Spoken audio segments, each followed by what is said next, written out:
Thank you. Good morning. आईला मस्त ते पिकलेलं आहे. आव आव आव आव आव आव घ्या.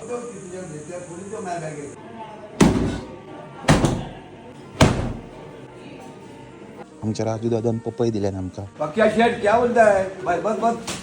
बारीक बारीक पाऊस पडता आणि माझं मन पण तसाच रडता. मुंबईत जाऊची बिलकुल इच्छा नाही.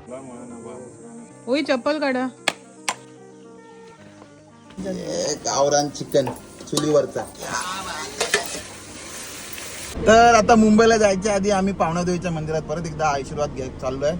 ही माझी 6वी खेप आहे आणि आता माझी बायडी आणि माझी चेडगा खाया. चला.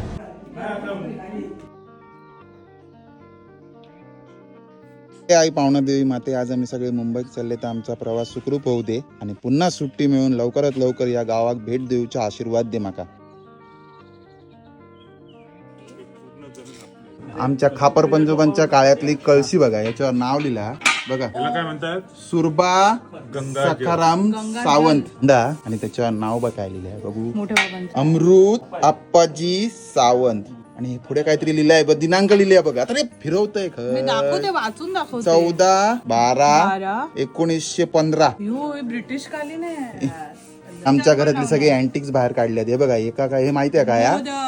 हे मोदक बनवायचं भांड त्यावेळेच आहे बघा. 15 आणि त्या काळातलं आहे सगळं. प्युअर तांबा बघा, त्या काळाचं पीकदान खाक थू. पेटी बांधलंय बघा, गावसून आंबे आणि अननस. गावसून फॉरसून. गावसून फॉरसून. अरे वा.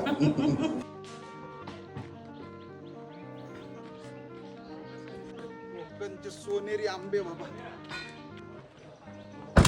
जायच्या आधी कुटुंबाबरोबर ही शेवटची पंगत.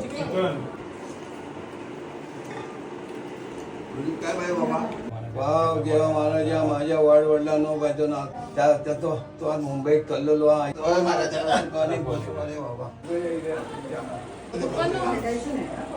पिक्चर मध्ये फोटो.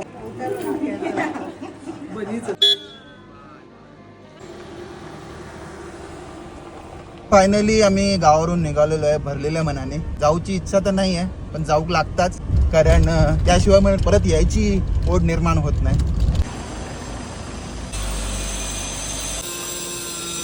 तर आम्ही आता आलोय डिंगणे गावात अशोका CNG पंपच्या इकडे. बघा CNG ला किती लाईन आहे. आता आम्ही थांबलोय जेवायला हॉटेल रेड्डीज.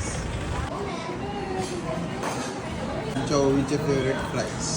2:45 घरी पोहोचलो. सामान सगळं काढलंय बघा. आता डायरेक्ट झोपायला जाणार, कारण परफेक्ट 12 तासाचा प्रवास झालेला आहे. चला आता भेटूया उद्या.